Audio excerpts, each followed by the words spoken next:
All right, so Tyson Fury gave an interview with Charlie Parsons. He's moved on from Boxing Social. He's doing his own thing now.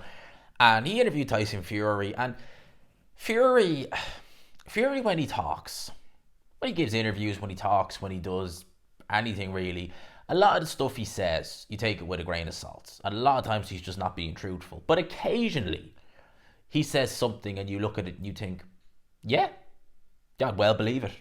I'd well believe it. And this right here is one of them. He was asked who hit harder, Deontay Wilder or Francis Ngannou. Now, obviously, Fury is in a position to say who hits harder. He's in that position because he's been in the ring and he shared the ring with both of them. He's had 3 fights with Deontay Wilder. He went 10 rounds with Francis Ngannou. Both guys are known for punching power. Ngannou more in MMA, UFC. He's known as the big puncher, known as more of the striker. But Deontay Wilder, we know, right hand. I mean, just when it was flying, it was brilliant. When it was Wilder of 2017, 2018, 2019, that Wilder, one of my favorite fighters to watch. Just because even if the fight was dull, you were just like, boom, split second, could be over.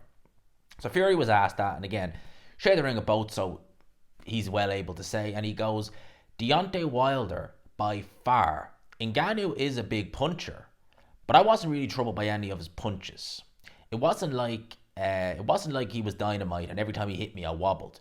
Just one shot to the back of the head, and that was it. Wilder's still the biggest puncher I've ever been in the ring with by a mile.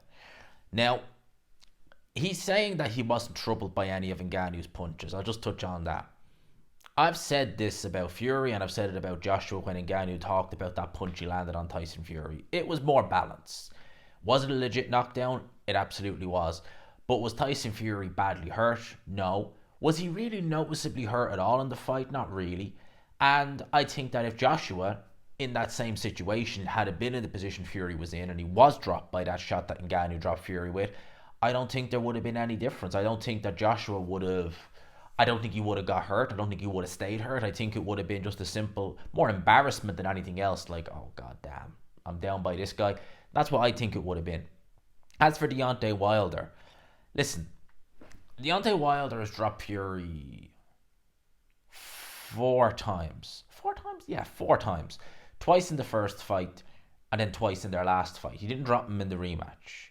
So he's put Fury down enough times, and he's very nearly kept him down as well. Very nearly. And these, okay, yeah, the very first knockdown Fury suffered, which was in round 9 in their first fight. That was a bit of a flash knockdown. He wasn't badly hurt. Every other knockdown, they haven't been little small knockdowns, have they? They've been serious knockdowns. Deontay Wilder is still, he might not be as spiteful in the ring, is probably the good word, as he used to be. And we need to do a video on Deontay Wilder because, again, he seems to be missing in action. And I don't really want to... I'll talk about that in a separate video. But with Deontay Wilder back then anyway, he was so spiteful. He would go in, he'd go for the jugular, he'd look to set the right hand up, he could throw it down the pipe, he could do it nice and quick. And he always put maximum power in that right hand. One of the sinkest, hardest shots in the heavyweight division. I was listening to the Hatman do a review over on Patreon of Zhang versus Parker, and it's of his opinion that the top 3 punchers in the heavyweight division are Zhilei Zhang. They're not in sequential order, by the way. Zhilei Zhang, Deontay Wilder, and Bakadir Jalilov. And to be honest with you, I can kind of concur. You know, I wouldn't really look to argue with that, to be honest with you. Those 3 guys have absolute incredible punching power. At the end of the day, most heavyweights are going to have a lot of power. But someone like Francis Ngannou, they say, you know, oh, we measure his stats on a punch machine and he clocked this, that, and the other. It's like, okay. But, you know, it's not just that you can hit a non-moving target and you could have tremendous power. Saying that there could be other guys who can hit that target, that non-moving target, just as hard, but they're not doing it. And as well as that, you have to factor in that it's one thing having a big shot on a stationary target, like a heavy bag, like a punch machine, something like that. When someone's in the ring and they're moving and they're hitting you back, it becomes different. You know, when you listen to heavyweights over the years, and even certain trainers who train big punching heavyweights, I remember, was it Jeff Fennett, now bear in mind, he worked with Mike Tyson near the back end of his career, Australian trainer. He used to train Lucas Brown. I remember him commenting that Lucas Brown hit just as hard, and people were like, how can people say that? Mike Tyson is like, Mike Tyson is 5'10", 215 pounds in his prime. Very correct puncher, very fast puncher, very sudden. But there's no way he could be hitting as hard as a 6'5", 6'6", 250-pound man. There's just no way. Quicker, more sudden, very correct. He really turned his fist over properly. He was able to land with the knuckle part of the glove, which is really where you want to be landing it. But, you know, it's like someone saying, with someone like Mike Tyson, it's like saying, Mike, you're shooting at this guy with a handgun. Whoever, John Doe, you're shooting at him with a Barrett 50 cal. They're both going to kill him. They're both going to do the same amount of damage. Just one's going to do more damage, but you're still going to get the same result either way. That's basically what it is. And, you know, you look through other divisions, heavyweight, you know, Tony Bellew when he fought Bob Ajasafi back in the day. Bear in mind, Bellew would have been badly drained at light heavyweight. But Bob Ajasafi, I think, had 2 or 3 knockouts in that, going into that fight. Now, Bellew was hurt in that. Have you ever seen it? He was hurt. There's Bob Ajasafi. He doesn't have many knockouts on his record. Who else? I remember Ray Mercer. Always used to say Tommy Morrison. Now, Morrison, I could well believe, tremendous puncher. Monty Barrett, Eric Kirkland. Did you ever hear of Eric Kirkland? I think it was Eric Kirkland was his name. No, James Kirkland was the guy Canelo fought. Eric Kirkland was the heavyweight kind of journeyman. And bear in mind, Monty Barrett's been in there with the likes of David Hay, said Eric Kirkland. Darnell Boot, a well-known journeyman. He's retired now. I think he's retired a few years, but he's fought the likes of Adonis Stevenson, Andre Ward, Sergei Kovalev. 3 world champions, 3 of the best light heavyweights of, we'll say, the last era. What do they all have in common? They all touched the deck against Darnell Boone. Every one of them. Ward touched the deck. Stevenson was knocked out in 6 rounds in their first fight. Kovalev touched down once in their first fight, which is I've been thinking of doing a boxing. I know I'm going a bit off topic here, but I've been thinking of doing a boxing lost media video. Kind of like, I haven't done a documentary style video in a while, and I was thinking of doing a boxing lost media. Because the first fight between Darnell Boot and Sergei Kovalev is case in point.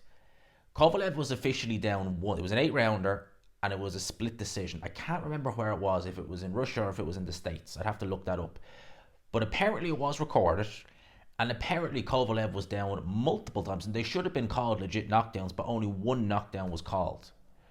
So that's an interesting one, and there's no footage of that fight. There's footage of the rematch where Kovalev dominates, but there's no footage of that fight. And there's always been rumours that there's going to be footage released at this time. It's never happened. It's interesting, isn't it? But that's an example of a journeyman. A Darnell Boot is a journeyman, or at least he was. Tremendous puncher. There's 3 top-class light heavyweights, right? And he's dropped all of them. He's beaten Stevenson, but he lost the rematch. But at the end of the day, he's hurt them and dropped them all. And this guy's a journeyman. A flipping journeyman.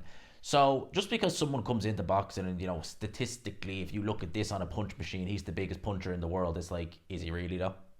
Is he really? And in terms of Wilder and Ngannou, who is the bigger puncher of the two, with the right hand, 100%, 110%, I would hope to never in my wildest dreams ever have to be proven right. I'd hope I'd never have to take one, and, you know, I tip my hat off to Fury. He took enough right hands from Deontay Wilder.